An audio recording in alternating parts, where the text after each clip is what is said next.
Apakah Yohanes 1 ayat 1 adalah ucapan Yesus langsung, dan merupakan bukti valid ketuhanan Yesus? Seperti yang dikatakan Elia Miron. Yuk, kita bahas dari perspektif yang jujur, tanpa kebohongan.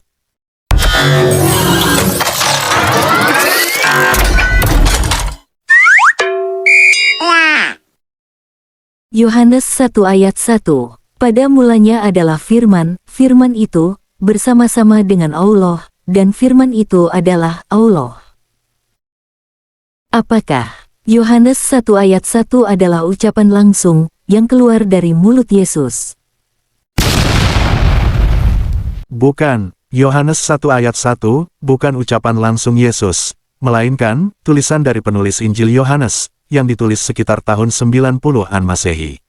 Ini adalah bagian dari prolog Injil Yohanes, yang memperkenalkan siapa Yesus dari sudut pandang teologis penulisnya. Dalam teks ini, istilah firman dalam bahasa Yunani, yaitu logos, digunakan untuk merujuk kepada Yesus sebelum ia menjadi manusia, sebagaimana tertulis dalam Yohanes 1 ayat 14. Firman itu telah menjadi manusia. Jadi, ini adalah penafsiran teologis tentang identitas Yesus, bukan ucapan langsung dari Yesus sendiri. Apakah ini bukti valid ketuhanan Yesus? Sebagaimana diyakini oleh umat Kristen. Dari sudut pandang teologi Kristen, Yohanes 1 ayat 1 sering dijadikan dasar untuk menyatakan bahwa Yesus adalah Allah, karena firman itu adalah Allah. Namun, jika dilihat dari sudut pandang kritik historis atau interfaith, teks ini bukan pernyataan Yesus sendiri.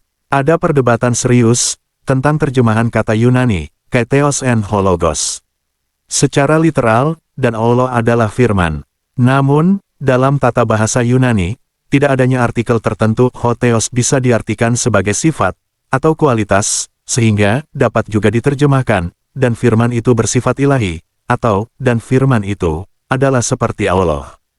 Beberapa sarjana seperti Jason Bedun, beliau adalah pakar bahasa Yunani, dan George Wesley Buchanan, seorang teolog biblikal, menyarankan bahwa terjemahan alternatif seperti firman itu bersifat ilahi lebih akurat secara gramatikal dan teologis. Jadi kesimpulannya, Yohanes 1 ayat 1 bukan ucapan Yesus langsung. Itu adalah interpretasi penulis Injil Yohanes tentang siapa Yesus. Secara teologis di kalangan Kristen, dianggap sebagai bukti ketuhanan Yesus. Tapi, secara kritik ilmiah, dan dari sudut pandang agama lain, ayat ini tidak bisa dijadikan bukti kuat. Alasannya karena 1. Bukan keluar dari mulut Yesus sendiri. 2. Terjemahannya bisa ditafsirkan berbeda. 3. Ditulis puluhan tahun setelah Yesus tiada. Bukankah umat Kristen mengklaim, jika Injil ditulis oleh saksi mata langsung, lalu bagaimana Yohanes menulis ayat tersebut, jika isi dalam Yohanes 1 ayat 1 bukan ucapan Yesus? Apakah Injil Yohanes ditulis oleh saksi mata langsung? Mari kita bahas secara objektif dan rinci. Klaim tradisional Kristen, ya, banyak gereja percaya bahwa Injil Yohanes ditulis oleh Rasul Yohanes, salah satu murid utama Yesus, sehingga dianggap saksi mata langsung. Namun, fakta-fakta dari kajian historis dan ilmiah memberikan bukti. 1. Tidak ada nama penulis di dalam Injil Yohanes itu sendiri. Injil tersebut tidak dimulai dengan kalimat, "Aku, Yohanes, menulis ini." Seperti halnya surat Paulus. 2. Ditulis dalam bahasa Yunani tinggi, dan gaya filsafat Helenistik, yang tidak lazim digunakan oleh nelayan Yahudi Galilea biasa, seperti Yohanes anak Zebedes. 3. Diperkirakan ditulis antara tahun 90 sampai 110 Masehi, puluhan tahun setelah Yesus wafat. Jika Yohanes benar-benar menulisnya, maka ia harus berumur sangat tua, dan lolos dari penganiayaan, pembuangan, dan lain-lain. 4. Banyak sarjana Alkitab seperti Raymond E. Brown dan Bart D. Ehrman berpendapat bahwa Injil Yohanes ditulis oleh komunitas Yohanes Johannine Community, pengikut Yohanes, bukan Yohanes sendiri. Lalu, bagaimana dengan Yohanes 1 ayat 1?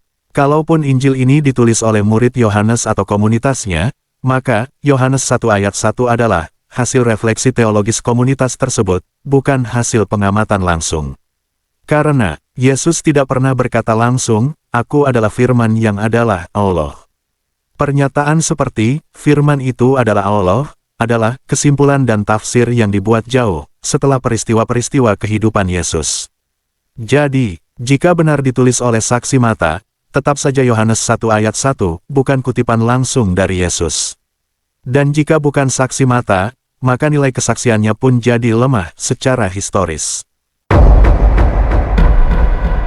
Jadi kesimpulannya, 1. Klaim bahwa semua Injil ditulis oleh saksi mata, tidak didukung sepenuhnya oleh bukti sejarah. 2. Injil Yohanes terutama, memuat teologi dan refleksi, bukan sekadar catatan peristiwa seperti wartawan. 3. Yohanes 1 ayat 1 adalah doktrin, bukan transkrip kata-kata Yesus. Maka, ayat ini tidak bisa dijadikan bukti langsung, bahwa Yesus mengklaim dirinya adalah Allah. Apakah ada hubungannya, Yohanes 1 ayat 1, dengan Philo?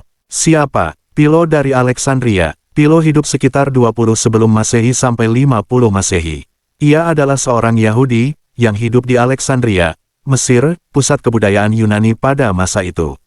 Ia dikenal sebagai filsuf yang memadukan ajaran Taurat Yahudi dengan filsafat Yunani, Platonisme dan Stoicisme. Salah satu konsep kunci dalam ajaran Philo adalah logos, yang menjadi penting dalam memahami Yohanes 1 ayat 1. Apa itu logos, menurut Philo? Bagi Philo, logos adalah 1. Perantara, antara Allah yang transenden, tidak bisa disentuh, dan dunia materi. 2. Pikiran ilahi, atau rasio Allah, yang menjadi dasar tatanan alam semesta.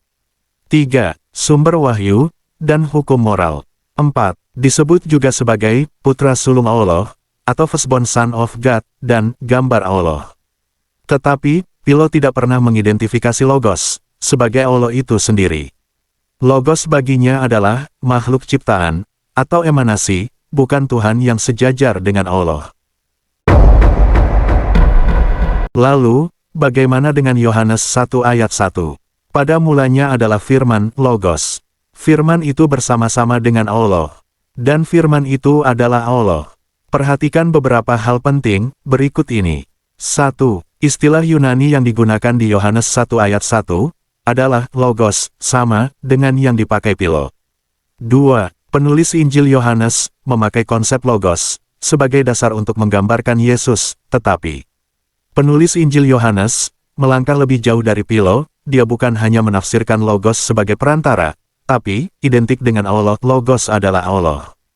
Lalu di ayat 14 dikatakan, bahwa logos menjadi manusia, ini tidak ada dalam filsafat Philo.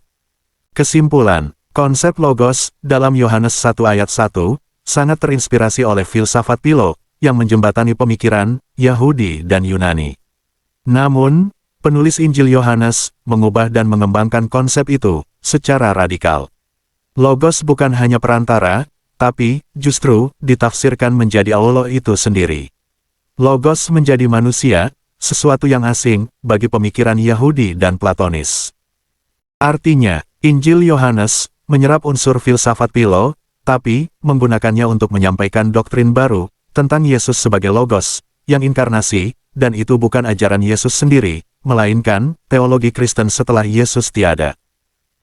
Dan yang terakhir, kok bisa ya? Yesus tidak pernah berucap seperti itu, tapi diklaim menjadi bukti ketuhanan Yesus. Ini jadi mengingatkan saya pada peribahasa, yaitu jauh panggang dari api.